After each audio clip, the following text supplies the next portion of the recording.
ఈ రోజున మనము మన స్థితిగతులు మాదిగ రిజర్వేషన్ పోరాట సమితి ప్రారంభ దశలో నుంచి 32 సంవత్సరాలు చేరుకున్న సందర్భంగా మనకి 2 అయితే వచ్చింది, 3 అయితే వచ్చింది. 1 ఆత్మగౌరవం వచ్చింది, 2 పోరాట స్ఫూర్తి వచ్చింది, ప్రశ్నించే తత్వం వచ్చింది. కానీ నేను ఇప్పుడు ఇక్కడికి వచ్చిన తర్వాత నేను అట్లా లోపలికి వెళ్ళి వచ్చాను. ఆత్మగౌరవం సాధించుకున్నాం, పోరాటం సాధించుకున్నాం, ప్రశ్నించే సాధించుకున్నాం. కానీ బతుకుల్లో మాత్రం ఎక్కడ వేసిన గొంతులు అక్కడే చిన్న చిన్న గదులు, పెద్ద పెద్ద రోడ్లన్నీ కూడా అక్కడే డ్రైనేజీ వ్యవస్థ ఉంటుంది. ఒక రకంగా చెప్పాలంటే అప్పుడు మురికి వాళ్ళలోనే ఉన్నాం, ఇప్పుడు మురికి వాళ్ళలోనే ఉన్నాం.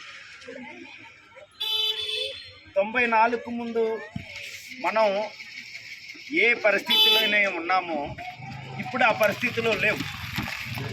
ఎందుకంటే ఈ దేశంలో అన్ని కులాలకి ఆదర్శంగా తీసుకున్నటువంటి కులం ఒక మాదిగ కులమేనన్న సంగతి మీరు మర్చిపోరాదని ఈ సందర్భంగా ఇక్కడ నా తమ్ముళ్ళు ఉన్నారు, అనేదా భావించొద్దు. మీ అన్నగా చెప్తున్నాం, మన స్థితిగతులు మారాలి, మన రూపురేఖలు మారాలి. ఫస్ట్ పోలీసు వాళ్ళు ఇక్కడికి వస్తే మనల్ని ఐడెంటిఫై తప్పు చేయకపోయినా కానీ మనం లాక్కొని పోయే పరిస్థితి ఉంటుంది. ఎందుకంటే మన style, way of the style అలా ఉంది. జుట్టు, కమ్మలు వీటికి మాత్రం పరిమితం ఉంది. కానీ వే ఆఫ్ స్టైల్ మారాలి అంటే, మార్పు చెందాలంటే చదువు ఒకటే మార్గం. మన దగ్గర కోట్లాది రూపాయల డబ్బులు లేవు, మన తాత ముత్తాతలు సంపాదించలే, మన దగ్గర డబ్బులు లేవు. కానీ మన స్థితిగతులు మారాలంటే చదువు ఒక్కటే మార్గం. ఆ చదువుకుంటేనే మన జీవితాల్లో వెలుగునిస్తుంది.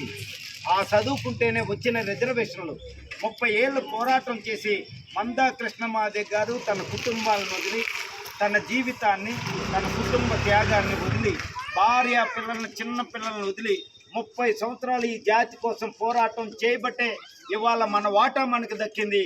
ఆ వచ్చిన వాటా పొందుకుంటునే దగ్గర మన పిల్లలు లేకపోవటం చాలా దురదృష్టకరం. మన పిల్లలు లేరు ఆ వచ్చిన వాటాని. నీ గుమ్మం దాకా వచ్చింది రిజర్వేషను. 30 సంవత్సరాలు మన జెండా కొట్టుకున్నాం, మనం జిందాబాదులు కొట్టేకున్నాం. ఇప్పుడే పెద్ద ఆయన అన్నాడు, 94 నుంచి పాదయాత్రలోనూ అన్నిటిలోనూ మేము పాలు భాగస్థులమయ్యా ఉన్నావు.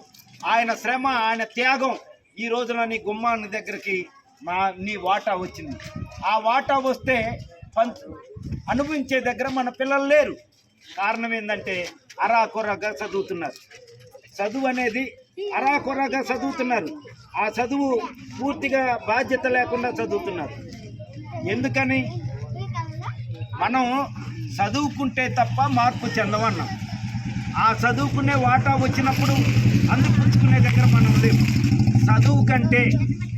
చదువు కంటే మనం ఎక్కువ ప్రాధాన్యత సినిమాల్లో స్టైల్కి ఉపయోగిస్తున్నాం. మీరైతే సీరియల్ దగ్గర అంకితం అవుతున్నారు.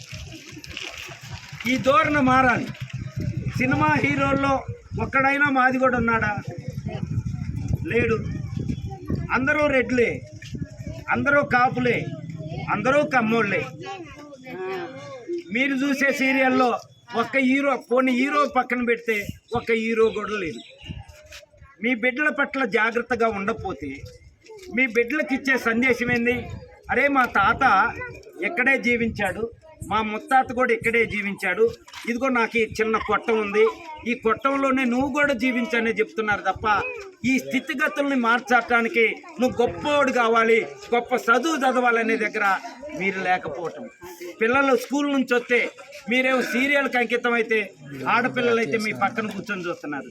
మగపిల్లలైతే సినిమాలు చూసి స్టైల్ మార్చుకుంటున్నారు, కటింగ్లు మార్చుకుంటున్నారు. ఈ ధోరణి మారాలి. వచ్చిన రిజర్వేషన్ పొందుకోవాలి. మనం డబ్బుల దగ్గర, మనం చిందులేసే దగ్గర, మనం ఇంకో పాకి పని దగ్గర, లేకపోతే ఎత్తేసే దగ్గర ఇంకా ఉంటున్నాం. కానీ ఒక కమ్మోడు, రెడ్డోడు, కాపోడు ఆ పరిస్థితిలో లేదు. ఇప్పుడు ఉదాహరణకి ఆ ఒక్కరావు దాటి వస్తే, ఆ ఒక్కరావు కిట్ వస్తే మురికి వాళ్ళలో ఉన్నాం. ఆ ఒక్కరావు దాటిపోతే రోడ్లన్నీ బాగున్నాయి. రెండు డిఫరెన్స్ ఏంటంటే, మనం ఓటేసి వాడిని గెలిపిస్తే వాడేమో బిల్డింగులు కట్టుకుంటుండో, మనమే ఎక్కడ ఉంటుంది. మిమ్మల్ని కత్తిపట్టి యుద్ధం చేయమంటలే, కానీ మీ బిడ్డల పట్ల జాగ్రత్తగా అప్రమత్తంగా ఉండమంటున్నాం.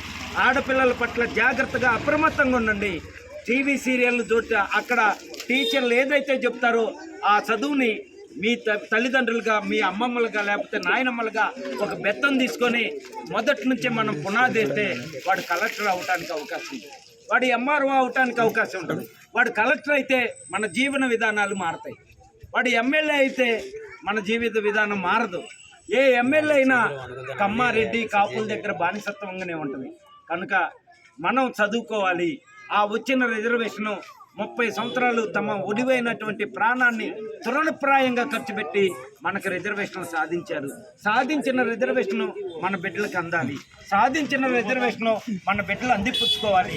మన బిడ్డలు కూడా ఉన్నత స్థానానికి చేరాలంటే ఖచ్చితంగా చదువు ఒక్కటే మార్గమని ఈ సందర్భంగా గుర్తు చేస్తున్నాం. అందువల్ల మాదెక్కడో విజయవాడ.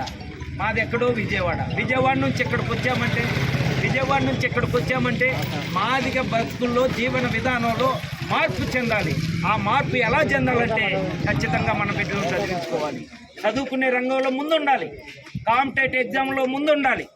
కనుక నా తమ్ముళ్ళారా, మీరు తల్లిదండ్రులు పడిన కష్టాన్ని, తల్లిదండ్రుల యొక్క శ్రమని, తల్లిదండ్రుల యొక్క కష్టాన్ని మీరు పరిశీలిస్తే చదువుతారు. మనకు అంతో ఇంతో కష్టపడి వాళ్ళు పనిచేసి మనల్ని చదివితే, మనమేమో కాలేజీకి పోకుండా సినిమాలకు పోతే మన బ్రతుకులు మారవు, వాళ్ళ బ్రతుకులు మారవు. కనుక మన బ్రతుకులు మార్చుకోవటానికి చదువుకు ఒకటే మార్గమని ఈ సందర్భంగా గుర్తు చేస్తాం. ఇకపోతే మాదిగ రిజర్వేషన్ పోరాట సమితి ఎంఆర్పిఎస్ ఆవిర్భావక దినంకు ముందు నువ్వు మాదిగని చెప్పుకోవటానికి సిగ్గుపడ్డా, బాధపడినటువంటి ఆ రోజుల్లో ఈరోజు నేను మాదిగా అని చెప్పుకునే సగర్వమైనటువంటి స్థానానికి తీసుకొచ్చినటువంటి ఈ ప్రపంచంలోనే గొప్ప వ్యక్తి మందా కృష్ణమాదిగ గారని ఈ సందర్భంగా గుర్తు చేస్తున్నాం. మందా కృష్ణమాదిగ గారి వల్లే అన్ని కులాలకి మీరంటారు, మీరు అనొచ్చు కృష్ణమాదిగ గారు మాకేం చేసి పెట్టాడు అని. నీ ఇంట్లో ఆరోగ్యశ్రీ కార్డు ఉంది కదా, తెల్ల రేషన్ కార్డు మాదిగోళ్ళకే ఉందా? అన్ని కులాలకి ఆరోగ్యశ్రీ కార్డు ఉంది. 2004 ఆగస్టు 7వ తారీఖున జరిపినటువంటి పేద గుండె జబ్బుల పిల్లల ఉద్యమం ఇవాళ ఆరోగ్యశ్రీ కార్డుకు వచ్చింది. అంతేకాదు ఇలా వితంతులు ఉన్నారు కదా, వృద్ధులు ఉన్నారు కదా, వాళ్ళకి 4000 రూపాయల పెన్షన్ సాధించి పెట్టింది కూడా ఎంఆర్పిఎస్ మాదిగ రిజర్వేషన్ పోరాట సమితి. అంతేకాదు నీకు తెల్ల రేషన్ కార్డు ఉంటే ఆ కార్డుకి 5 కేజీల బియ్యం అవుతే ఆ బియ్యం వెనక పోరాటం జరిపింది కూడా ఎంఆర్పిఎస్. అంటే మీరేమో పాలించేవాడి వైపు చూస్తున్నారు, రెడ్డి, కమ్మ, కాపు వైపు. సాధించినోడి వైపు చూడట్లే, దురదృష్టం. సాధించే వైపు చూడట్లే. ఆరోగ్యశ్రీ కార్డు అంత తేలిగ్గా వచ్చిందా? 25,000 ఉండేవి అంతకు ముందు. ఇలా ఏ ఆపద వచ్చినా, ఎలాంటి పెద్ద రోగం వచ్చినా తెల్ల రేషన్ కార్డు, ఆరోగ్యశ్రీ కార్డు ఎత్తికి మరి పట్టుకొని ఇవాళ బ్యాగులు వేసుకొని పోయి పెద్ద కార్పొరేట్ హాస్పిటల్లో ఉచితంగా ఆపరేషన్ చేయించుకుంటున్నామంటే అది మందా కృష్ణమాదిగ గారు జరిపినటువంటి పోరాట ఫలితంగా వచ్చినటువంటి ఆరోగ్యశ్రీ కార్డు. ఇవాళ ఎక్కడున్నా మాదిగలో ఆ సాధిస్తే కమ్మోళ్ళ ఇంట్లో తెల్ల రేషన్ కార్డు ఉంటే కమ్మోళ్ళ ఇంట్లో ఉన్నాం, కాపోళ్ళ ఇంట్లో ఉన్నాం, రెల్లి వాళ్ళ ఇంట్లో ఉన్నాం, పాకి వాళ్ళ ఇంట్లో ఉన్నాం, రెడ్డి